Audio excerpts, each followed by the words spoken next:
Hi, welcome. Today we're going to talk about the Vancura position. What is that? Well, the Vancura position is a theoretical endgame where you can draw. But before start, did you know that almost 87% isn't subscribed? Why don't you like me? I'm a good person. So if you want to improve, don't have any doubts. You will improve here in this channel. And you don't need to pay nothing. You just need to click on the subscribe.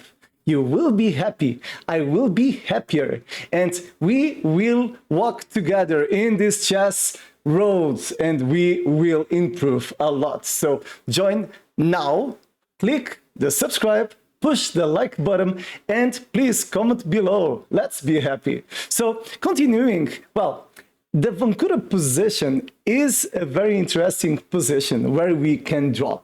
This has been invented by Joseph Vancura, not Jan Vancura, because Jan Vancura was his father. So he was quite a popular person. He was the first I don't know the name in English, papyrologist, I think is that the name, on Czech.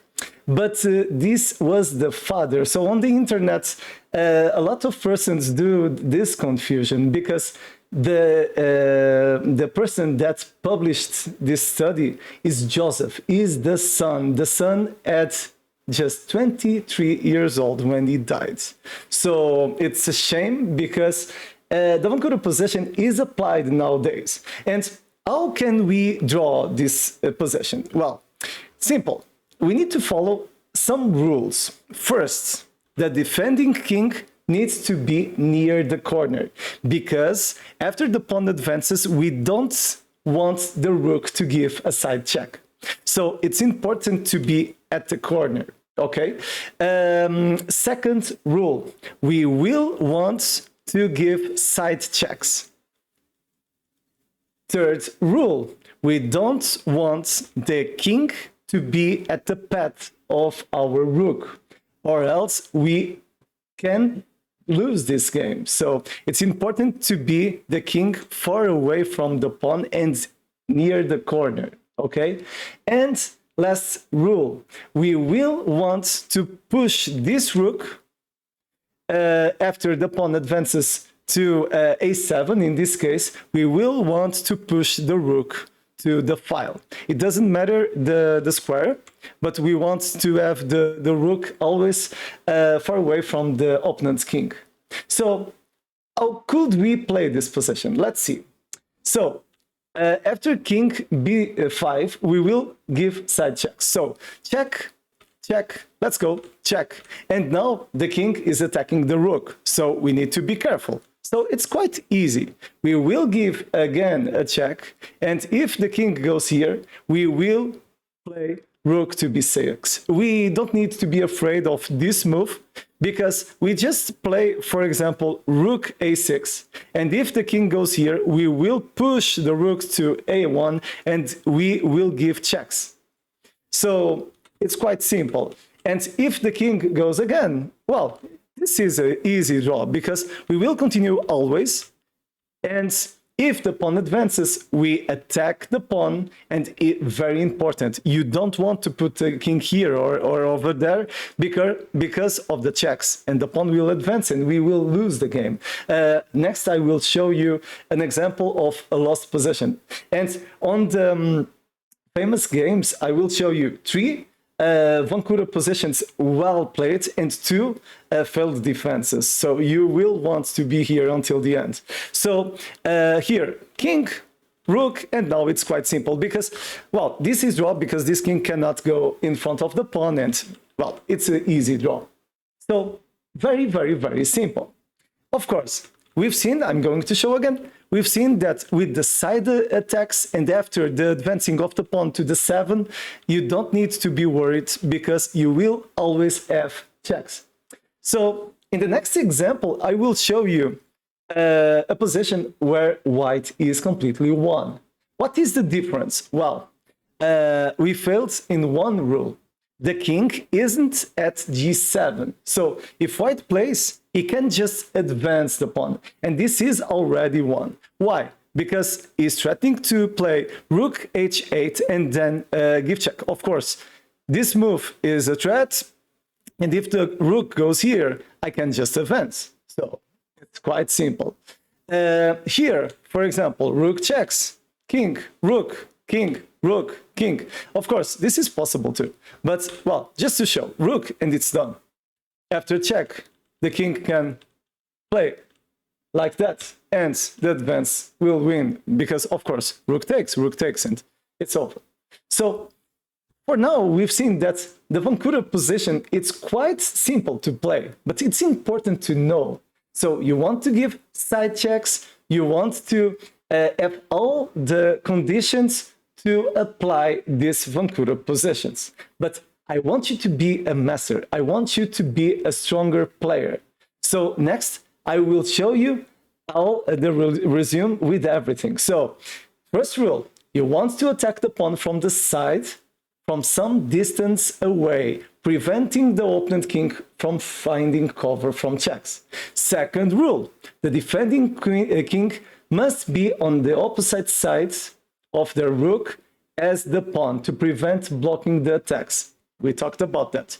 Third rule, the defending king must be near the corner because of the maneuver with the rook.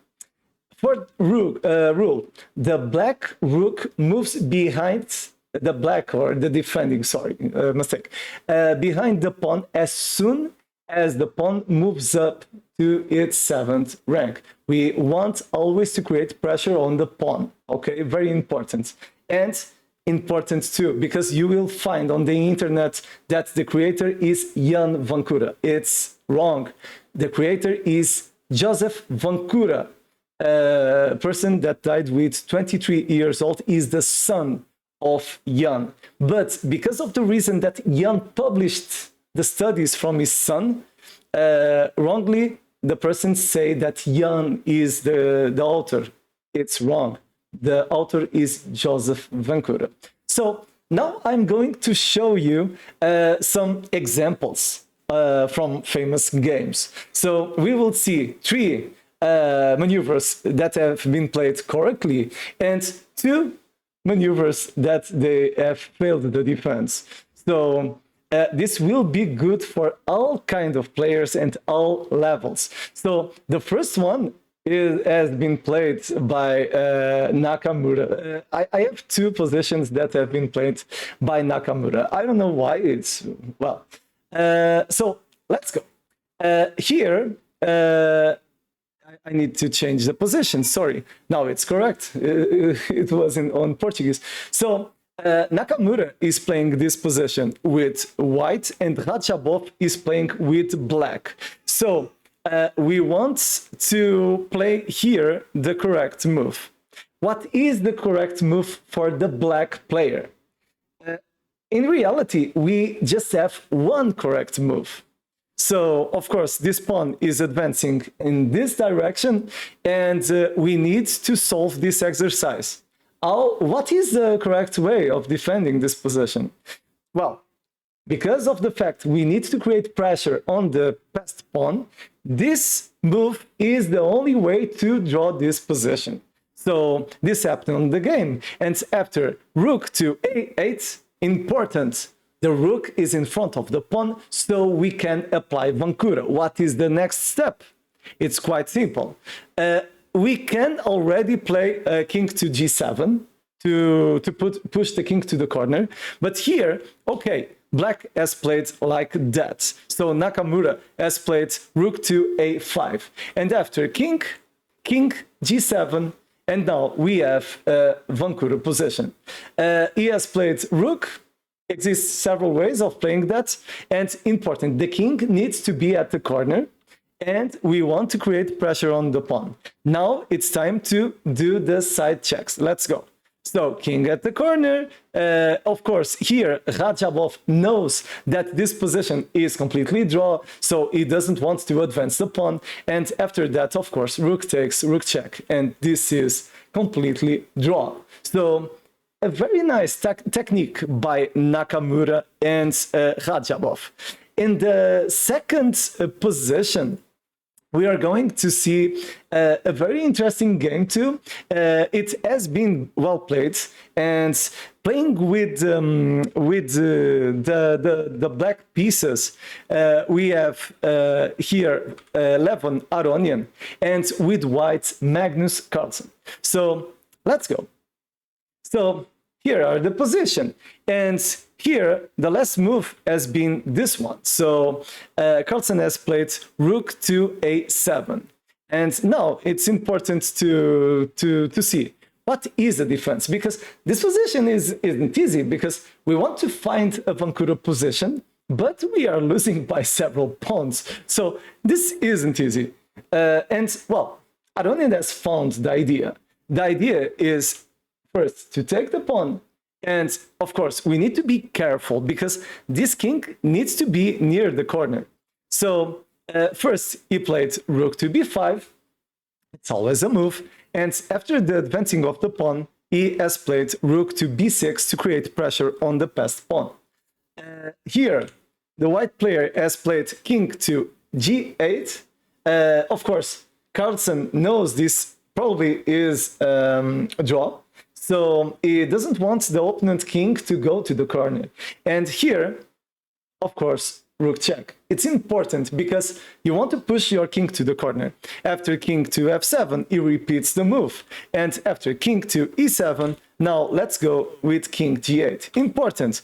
Carlsen will continue with his king, and now it's important to play the rook to f6 to give the side checks. So here he has played rook to a8, and now, of course, king to g7 to prevent the checks on this file. So here Carlsen continues with the king, and of course now we have the idea, the side checks. Now if you want, you can put on pause. What is the maneuver?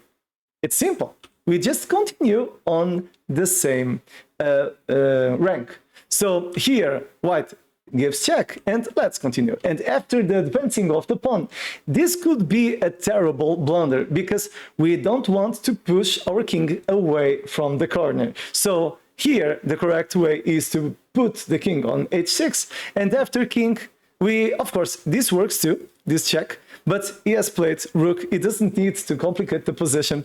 And after rook, of course, here rook takes, and this is completely draw. So king against king, it's a draw because we don't have sufficient material to give checkmate. So second position, very, very, very instructive and a little bit more complicated. But, well, we're talking about two of the best players in the world, Carlsen and Aronian, so they are beasts playing chess.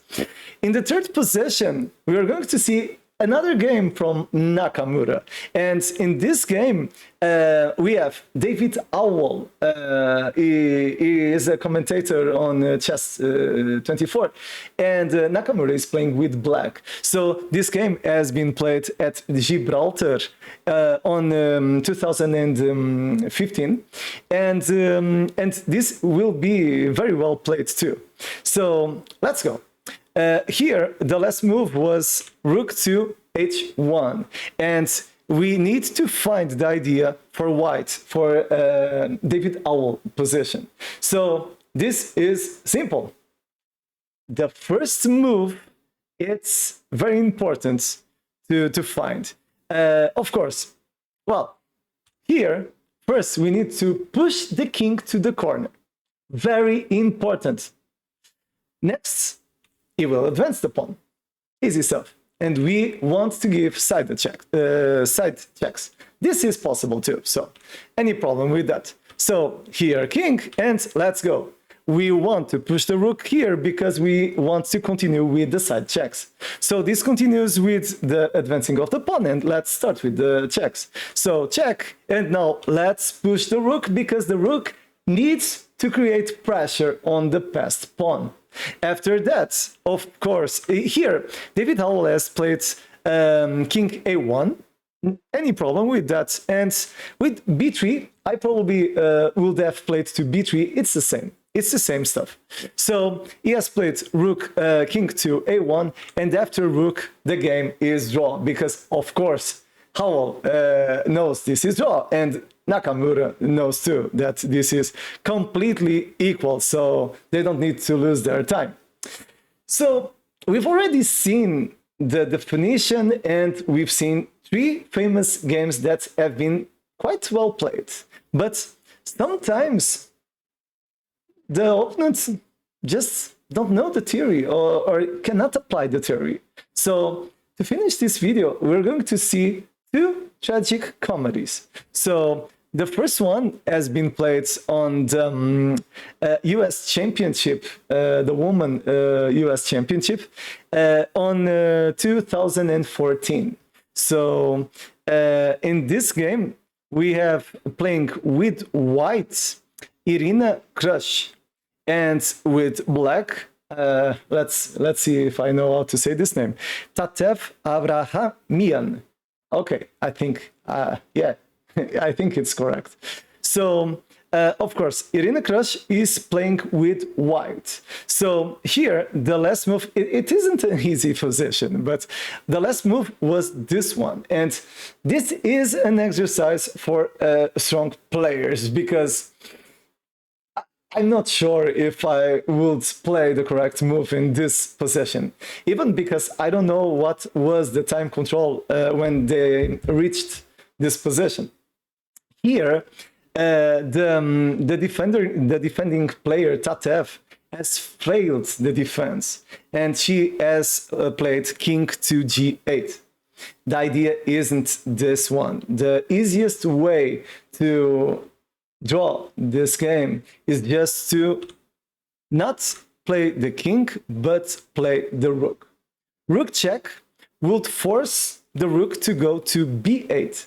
And now we have a beautiful idea. We play rook to b6. And of course, this rook cannot take this rook because of the presence of this one. And after, for example, rook takes, king takes, it's not possible to push the king. And if the rook goes here, I can just play things like that and take the pawn. Of course, rook check, rook here, and I can continue with rook b6. So this is an easy draw. Of course, we can see another variation. For example, here, Irina Krush could play king to b7, for example, instead of pushing the rook.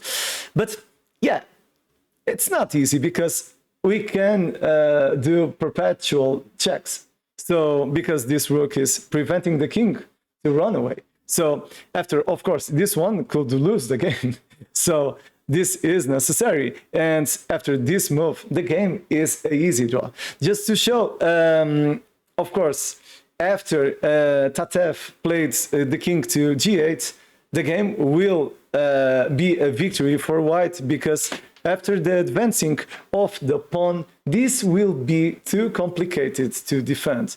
So this continued like that, and right now this is already won for white because of the promotion of the pawn. So it's a shame, and it wasn't easy to find the correct move. And if they were playing with 1 minute or a few seconds, this could be impossible.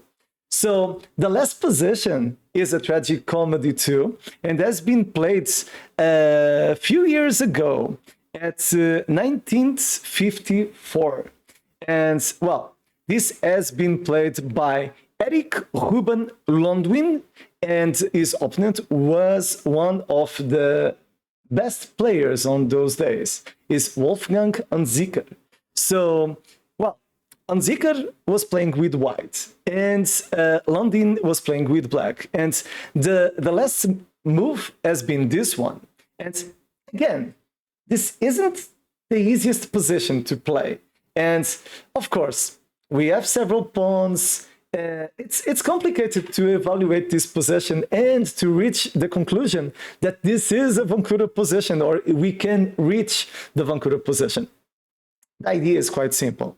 Exists a passed pawn on the A file, and the rook is in front of the pawn. So in this position, we want to simplify and we want to exchange some pawns. So here, Lundwin has complicated a lot because he has played king e4, and this is complicated because of the advancing of the pawn. But if Lundwin has played king to g4, this could be a completely different result, because here probably the rook would go to g to create pressure on the pawns. And here, of course, we have several different ideas. One of them is just to play king to f5. But in my opinion, g5, it's an easy way to reach a draw, because after takes, of course, if this pawn advances, you don't need to be worried about, because king takes, rook takes, and just king to f4. After rook takes a check. You can give check or even take. It's the same. This would be an easy draw because this is a Philidor. If you don't know the Philidor position, we already have material about that. Just click on the video. So is very easy. Of course, it's a shame because after king e4, now pawn check, and okay, now this isn't easy because if king goes again to f5, now we have the advancing of the pawn, and after rook check, and for example, this move, of course, this one doesn't work too, because the king goes to c4. The difference is that this rook cannot take anymore because I can play rook to any place, even here, for example, and the pawn will advance. So it's completely won. And here, of course, Lundwin has played this move, and after a few moves, white will win because, well, it will create pressure on the opponent's pawns. So he is reaching out the base of the pawn structure, and after that he just needs to give up the pawn and he will take everything. So right now this is a completely won position, and of course Eric Ruben Lundwin has resigned in this position. So we've seen that this is a theoretical endgame where you can draw always. Very, very, very important. Don't forget, the creator was Joseph Vancura, the 23 years old composer has reached out this conclusion, and you will draw another different position on the rook endgame. I don't know if you've seen, but Tarrasch has made a very interesting quote. He told that all the rook endgames are draw. What do you think about that? Tarrasch was a quite strong player, but are all the rook endgames draw? Strange opinion by Tarrasch. Well, I hope you enjoyed this video. Tomorrow we'll be back here at the same hour to improve our chess level and to see more content about this area. Have a good night till tomorrow. Bye bye.